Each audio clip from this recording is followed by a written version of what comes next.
বামফ্রন্টের মধ্যে আলোচনা করেই সিপিআইএম সিদ্ধান্ত নেয় এবং বাম শরিকরা মাঝে মধ্যে বিশেষত ফরওয়ার্ড ব্লক বা আরএসপি মাঝে মাঝে একটু বেসুরে কথা বলে।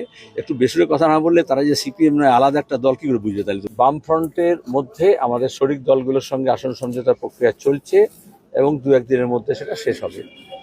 আমরা আগে থেকেই বলে দিয়েছি, আগে বামফ্রন্ট, তারপরে অনেক বামপন্থী দল আছে, ব্যক্তি আছে, গোষ্ঠী আছে যারা বামফ্রন্টের মধ্যে নেই, কিন্তু এখন বিজেপি এবং তৃণমূলকে হারানোর জন্য তারা এককাট্টা হচ্ছে। তাদের সঙ্গে কথাবার্তা চলছে। তাদের সঙ্গে আসন সমঝোতা হয়ে গেলে, বাম কনসলিডেশন হয়ে গেলে রাজ্যে, তার ভিত্তিতে যারা বিজেপি এবং তৃণমূলের বিরুদ্ধে টেকসই লড়াই দেবে তাদের সঙ্গে আমরা কথা বলবো। কারোর মুখে ঝাল খায় না মোহাম্মদ সেলিম।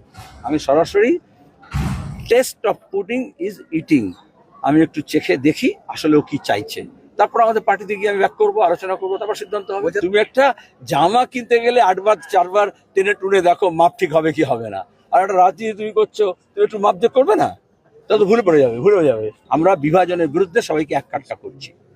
বিজেপি এবং তৃণমূল মিলে বাংলার মানুষকে ভাগ করেছে। যখন লোকসভা নির্বাচনের সময় মমতার কথায় বিজেপি তৃণমূলের রাজনীতিকে বাইনারি করার জন্য এই 30-70 বলেছিল, কাটাকাটি কথা বলেছিল, ভাগাভাগি কথা বলেছিল, আমরা তখন বিভাজনের বিরুদ্ধে রাজনীতির কথা বলছিলাম, তখন তো সে কথাটা গুরুত্ব দেওনি। কারণ তখন অধীর চৌধুরীকে এবং মোহাম্মদ সেলিমকে হারানো দরকার আছে। তো রাজনীতি স্পষ্ট। তখন যখন এই কথাটা বলছিল তখন সে মমতার কোলে ছিল।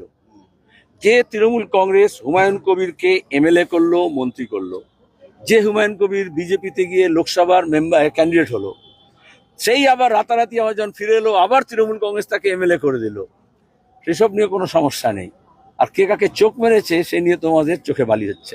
অধীর চৌধুরী যখন সভাপতি ছিলেন তখন বামপন্থীদের সঙ্গে আসন সমঝোতা হয়েছিল। এখন যিনি সভাপতি হয়েছেন শুভঙ্কর বাবু, তার তৃণমূলের প্রতি একটু বেশি দরদ আছে বলে মনে হয়, বা তিনি নিজে সিদ্ধান্ত নিতে পারেন না, এআইসিসি কি করবে তার জন্য অপেক্ষা করছেন। তো সিপিআইএম বা বামফ্রন্ট দীর্ঘদিন অপেক্ষা করে থাকতে পারে না। এটা কংগ্রেসকে ঠিক করতে হবে, সে বিজেপির সঙ্গে যাবে না তৃণমূলের সঙ্গে যাবে না বামেদের সঙ্গে যাবে। তো বাংলার মানুষ চাইছে বিজেপি তৃণমূলের বিরুদ্ধে সবাই একসঙ্গে হোক। সেটা শুভঙ্কর বাবু যদি না চান আর অধীর বাবু যদি চান, সেটা তাদের দলের সমস্যা আছে। আমি তো কাউকে ছাড়ছি না, কিন্তু আমি তো কাউকে পায়েও ধরতে পারবো না। আমরা পরিষ্কার বলেছি, আগে অবস্থান পরিষ্কার করতে হবে যে আমরা বিজেপি এবং তৃণমূলের বিরুদ্ধে। সেটা এখনো শুভঙ্করবাবু বলতে পারছেন না। উনি ওজন করে দেখছেন তৃণমূলের সঙ্গে গেলে লাভ, না বিজেপির সঙ্গে গেলে লাভ, না তৃণমূলের কংগ্রেস সঙ্গে গেলে লাভ, বা সিপিএম এর সঙ্গে গেলে লাভ। রাজনীতি এরকমভাবে হয় না, নিজেকে স্পষ্ট ভূমিকা নিতে হয়।